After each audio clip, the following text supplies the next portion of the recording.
Many of the Sodor engines have worked on the railway for many years.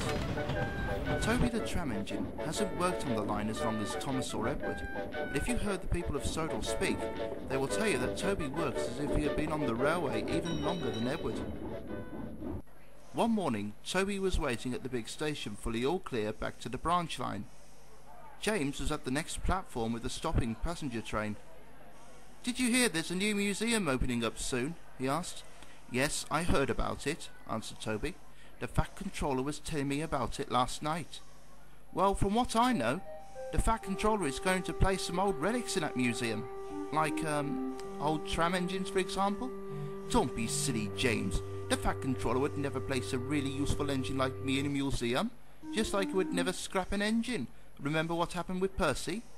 "Well, everyone knows how useful Percy is, but you are far too old for the railway. Maybe it's time you were retired." The guard blew his whistle and James set off on his way. Later on, Toby had returned to the branch line. Thomas was nearby with a train of coal trucks.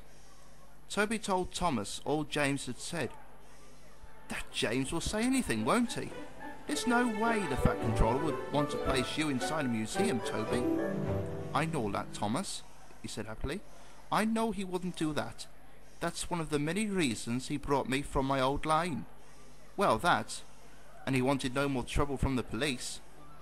Thomas and Toby chuckled as the little blue engine puffed on his way with the coal trucks. That night, when Toby told the same thing to Percy, he got a different response. "Oh, maybe he's going to put you in a museum. I mean, traffic on the branch line has increased over the years, and you can't always handle the workloads by yourself." "That's not like you, Percy," said Thomas. "You know, like we do, that Toby would never get placed in a museum.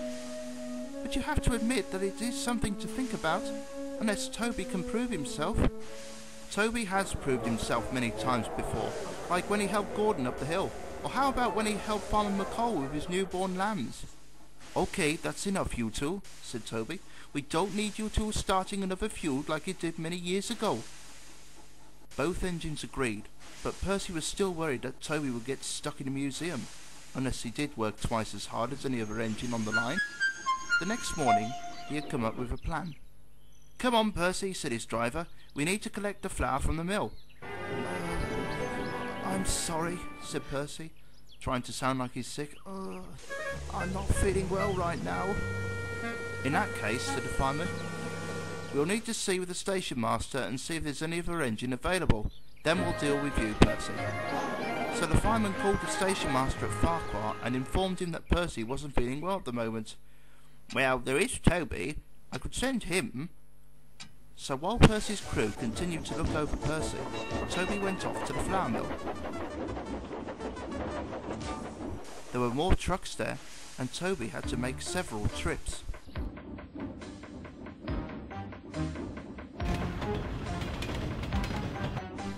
By the time he delivered the last of his trucks, he was tired. "Not to worry, Toby," said his driver.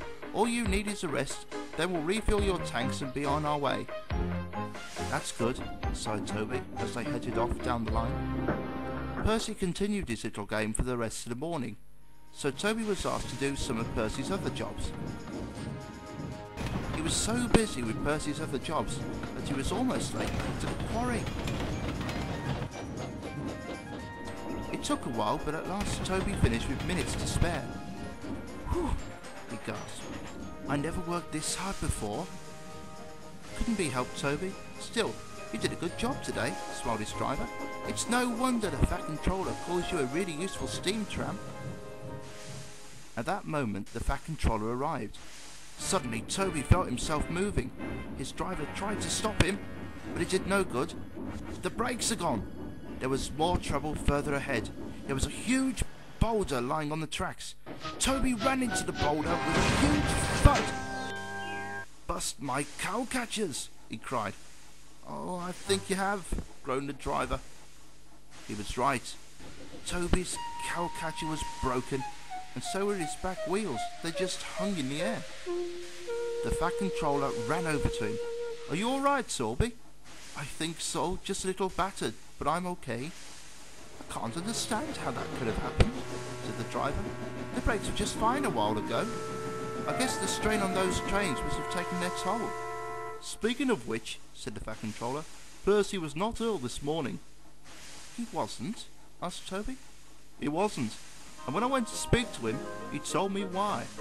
He was worried I was going to put you in a museum, so he wanted to give you all his jobs to prove how useful you are." "Sir, I do know that you know that I'm useful." "I know, Toby, and I told that to Percy, and he apologised for this. Now, you have to go to the works. Thomas can take Henrietta with Annie and Clarabelle, and Percy can do your jobs." It didn't take long for Toby to be repaired. He was soon released from the works a few days later. When he got home, Percy spoke to him. "Toby, I'm really sorry for the way I've been acting. I just didn't want to see you go inside a museum." "That's okay, Percy," he said. "I understand. But next time if something is bothering you, don't be afraid to talk to either Thomas or myself, okay?" "Yes, I'll remember that." On the day of the grand opening of the museum, Toby was given an important job. He was to take the visitors to the museum. Percy was proud of his friend and cheered for him when he saw him. "He's no museum engine. He's Sodor's really useful steam tramp and a good friend. Well done, Toby."